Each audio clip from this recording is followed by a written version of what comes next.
Bismillahirrahmanirrahim. Dan sebagaimana kita ketahui, ya, para ulama khilaf sampai sekarang ini kuat tentang kapan azan subuh. Apakah azan subuh yang sekarang ala taqwimi Ummul Qura berdasarkan kalender yang dipasang oleh Ummul Qura sudah tepat atau tidak? Ini khilaf yang terjadi di Arab Saudi, kemudian khilaf tersebut mulai muncul lagi di tanah air kita. Bahkan sebagian ustaz menulis buku tentang bahwasanya azan subuh yang sekarang belum waktunya. Katanya kecepatan 15 menit. Ada yang mengatakan kecepatan 17 menit. Ada yang mengatakan kecepatan 20 menit. Ada yang mengatakan kecepatan 25 menit. Ya. Ini rupanya memang sudah terjadi khilaf di kalangan para ulama, bahkan di Arab Saudi mereka membuat beberapa lajnah, lembaga untuk memeriksa kebenaran akan hal ini. Dan terserah setelah dibuat lajnah tersebut juga terjadi perselisihan.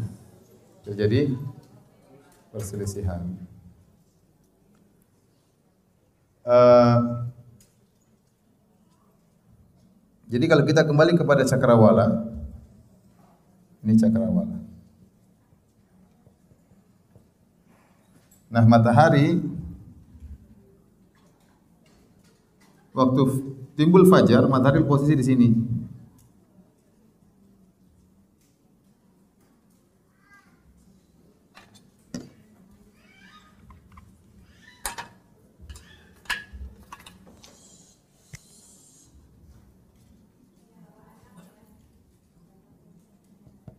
Nah, tentunya matahari belum terbit. Kalau terbit dia di sini, ya, di atas cakrawala. Nah, jarak antara matahari sampai ke cakrawala berapa derajat?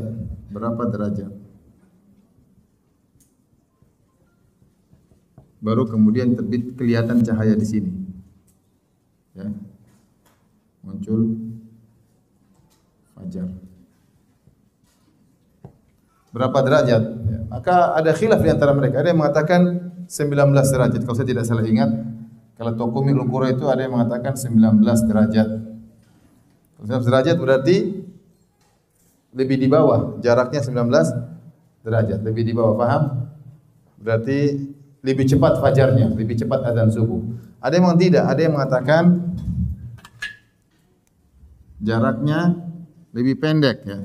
Mungkin misalnya 17 derajat, ya, atau kurang daripada itu, ya.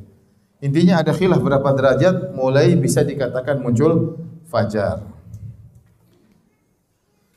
Kemudian mereka khilaf juga, apakah fajar yang muncul itu awal buzuk pertama kali muncul atau setelah dia melebar, setelah dia melebar. Ini juga khilaf. Karena dari waktu pertama kali muncul sampai dia melebar ini butuh waktu lama. Sehingga terjadi khilaf, kita dapati secara umum ada dua kelompok besar di kalangan ulama. Ya, sebagian ulama mengatakan yang bahwasanya fajar yang jadi patokan adalah begitu pertama muncul. Dalam satu hadis, seorang sahabat mengatakan Rasulullah SAW salat fajar idza bazaghal fajar. Rasulullah SAW salat ghadat, salat subuh idza bazaghal fajar. Begitu pertama kali muncul. Itu yang susah dilihat pertama kali muncul. Baru cahaya pertama muncul, langsung itu sudah masuk waktu salat fajar. Mereka ini mengatakan karena menjadi patokan adalah waktu pertama kali muncul cahaya, dan mereka sudah mengadakan penelitian juga, kata mereka, ini menunjukkan jadwal yang dipasang oleh kalender Ummul Qura itu sudah benar yang dipakai oleh kita sekarang. Sudah benar sehingga waktu salat subuh pada waktunya. Kalaupun ada perbedaan seperti kata Syekh Utsaimin rahimahullah sekitar 5 menit. 5 menit, ya. Dan orang Indonesia azannya panjang-panjang, ya. Ya, begitu waktu salat dia azan kira-kira 5 menit, setelah itu berarti sudah masuk salat subuh. Beda 3 menit, 5 menit cuma segitu. Nah, ini pendapat Syekh Utsaimin, pendapat Syekh bin Baz, pendapat Mufti Arab Saudi sekarang, ya. Pendapat Syekh Shalih Al Fauzan, ya. Pendapat Syekh Sa'ad As-Satri. Sehingga mereka mengatakan waktu subuh yang dikumandangkan sekarang, ya, itu sudah benar. Jangan dibuat ragu, jangan dibuat ragu. Memang benar, tidak semua orang jitu bisa melihat awal munculnya cahaya. Ya. Orang biasanya sudah melihat tatkala cahaya sudah mulai tersebar. Ya. Nah, kelompok yang kedua dari kalangan para ulama mengatakan bahwasanya azan subuh yang sekarang itu kecepatan. Kalau tidak salah 17 menit, kecepatan 17 menit. Ada yang mengatakan 20 menit, ada yang mengatakan 15 menit, ada khilaf di antara mereka. 15, 17, 20 ya. 25 ya. Karena kata mereka pada waktu kita ikuti sesuai dengan ketetapan ditetapkan oleh Ummul Qura, ternyata fajar belum muncul. Fajar belum kelihatan. Fajar belum kelihatan ya. Ini juga dipilih oleh banyak ulama. Ulama yang berpendapat seperti ini di antaranya Syekh Albani rahimahullahu taala dan murid-muridnya. Kemudian di antaranya Syekh Sa'ad Al-Khaslan, anggota kibar ulama sekarang bahkan menulis buku khusus tentang masalah ini. Ya. Sehingga memang akhirnya pemerintah Arab Saudi mengambil jalan tengah yaitu bahwasanya salat subuh qomatnya harus 25 menit dari azan. Sehingga tatkala qomatnya 25 menit sudah tidak ada khilaf lagi di antara dua kelompok ini.